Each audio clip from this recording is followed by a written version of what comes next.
sul gi malam da su haibi kiba NEP gi matang da haibi kiba oja pun ma pulai di le tre atu aku oja pun ma puaina hanna thagat chari service sul gi matang da ngang kiba point sing do jamna lausin ba jawa point ngatani aduga akhoi gi asigi gas to bona ki tangon da lechin di duna akhoi gi cheoruna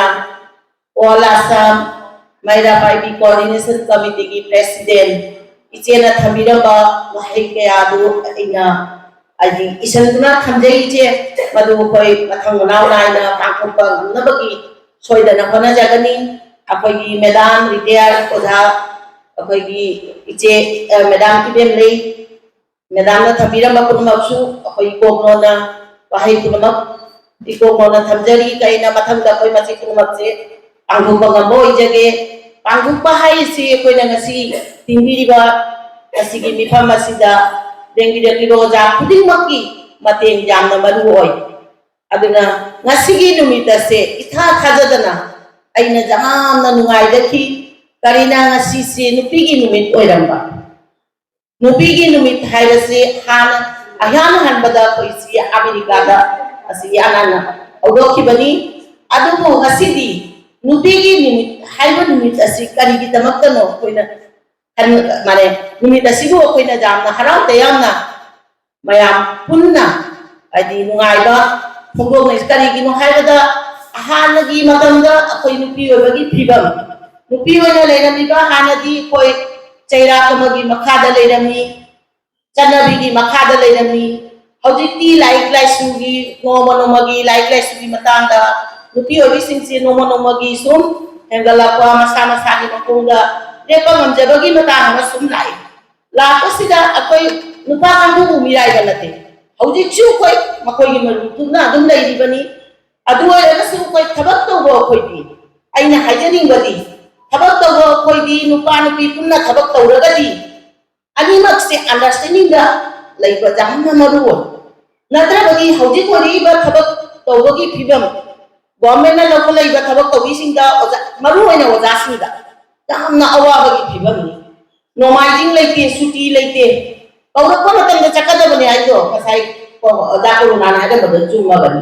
madugi matam do chaklau rabadi headmaster dune idenduri poto kasai kali yang ngo tara bani se masi jam chuma bani aduna hoji ko koi kari do bani imung du da koi thabak to mina ba upan pian mak thabak to ragadi akoi ani gi marakta jamna understanding oiba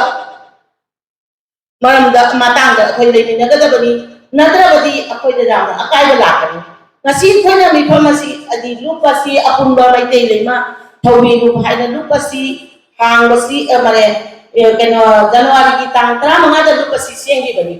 lupasi sembagi matangda su akhoi pina tagini di haina lauri tawi ma suming dadi makoi namak support tawri bani makoi support tawdrabadi ngasi khoina tawriba khoina yuktagi lani ba khoina tawriba mifam si akhoi ke sumamu makoina mateng taw bodagi ni ngasi khoina matam chana lakna mifam asida khoi mayam amat taw ba wakhal ga loina na wahai kaya mane simpham kaya wahai ka mongi akhoi khana nei na ba kaya thamnari ba thammi ba si aduna ngasi akhoi gi nupi singi marakta akoina kenoki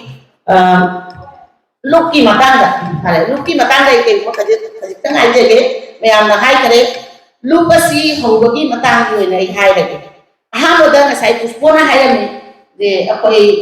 adi senior dia moda singse, felicitation tahu sih na. Adugi matung da felicitation tahu sih masuk jam hari yang moda, aina asum kali, moda singse felicitation di tahu lagi. Aku ini yang punna taurani di 24, 25, 26 tadi dia udah rasin. Adu tadi aha bagi tahu tadi udah aku mau loina jarak kani, loina mana mayam cu cina mayam aku mau hawak kani. Taurani tahu bagi matung dah feedback kani lehomi, kani leho. Tumi tu kalau kau tahu bagi udah senior udah sini dia udah sini saya kau tahu bagi felicitation tahu bagi, magi feedback ni kani leho. Adu tadi ini kan dengan kan laga ini hari itu feedback like the positive tauruna kedawini ngasi odasin jidi koina taurani matandadi ado edi kari dawani koi ki hora ki go odasin si akoina lambian takbisi akoi di just अपुंगा मैते lemma थोबी लुक्से form तौबा खक्तनी हौजिकी हौरक्लिबा आगांसिंगदा लैरिबा knowledge असिदी Moina share तौगदबनी हजिक अखोइना हारी आगांसिंग हौरक्लिबा आगांसिंग अखोइ adopt तौबगी वारी मसु लै मधु like खक्तंग नते इशैदा जगोइदा अदगी लायकवा साना खुनबा खुदिंग मक्का अखोइ केंसिंगनी मसी एंसिंग तारकदी अखोइगी मरक्ता करी Larry मागी पुनमक्ता अखोइगी member लैरे अदु वरकदी आई खक्तनादी कमला खक्तना secretary खक्तना president खक्तना अदगी general उवा मागी मागी दा लैरिबा मेंबर सिंगसिना अखोइगी ओइरिबा अखोइगी समाजगी कोइ सोसाइटी सिगी हौरक्लिबा आगांसिंगदा करम्बा मतंदा अखोइना करमाइना मतेंग पांगनी करम्बा आगांगु मतेंग पांगनी हाइबसिदी लुक्ता यावबा ओजासिंग पुनमक खंबिरे एम्प्लॉय कुदिमा थौबी पुनमकना खंगी अदुना मागी मागी दगी मागी ओइबा कोचिंगे खोगी आगांसिंगी कॉलेज दी तुम खंगत पिरागा सी आगांसि रामाय दौला लाइकदा फै आगांसे कैदौसिगे सानबदा फै अखोइ लुक्तगी करी मतेंग तौसिगे हाइबसे मागी मागी की मेंबरसिंग नमसि उगपिबा अदुगा लुक्ता असुम शेयर तौबिबा खन्नबा अदुगगी अखोइगी लाइबा मेदा एप्रिल की लास्ट मे की first matric higher secondary result थोकनी मदुगी मतंगसु मतंगदी यांगना कोई प्रोग्राम अमा तौदबा यारो कैना आगांसिंचे रिजल्ट थोपगा लोयना माय माय मपान चनगिनी मतंगदुगा अखोइना आइना हाइजनिंगबदी मयामना जानिंगबा दुम हाइबिराउ अखोइ ओनली प्राइवेट स्कूल सिदी लवरोइसी ओनली गवर्नमेंट स्कूल दा प्रोविंशियल स्कूल दा मसिदा करी यानिंगबा लई यानिंगबा लई आई मयामदगी पामी कैना गवर्नमेंट स्कूल है चिंगलुबदा अखोइ प्राइवेट स्कूल दा सॉरी प्राइवेट स्कूल है चिंगलुबदा गवर्नमेंट स्कूल की आगांसिंसे अखोइ यामना निंगदा तारनी अदुवरदी अखोइ प्रोविंशियल स्कूल दा गवर्नमेंट स्कूल दा अनि की आगांसिंसे अखोइ मागी पुनमक्तगी कारक तौसी करम्बा आगांगदा करम्बा मतमदा अखोइ करमाइना मतेंग तौबने आइसिदी लुकना मसी खन्ना लेरबा मचंगी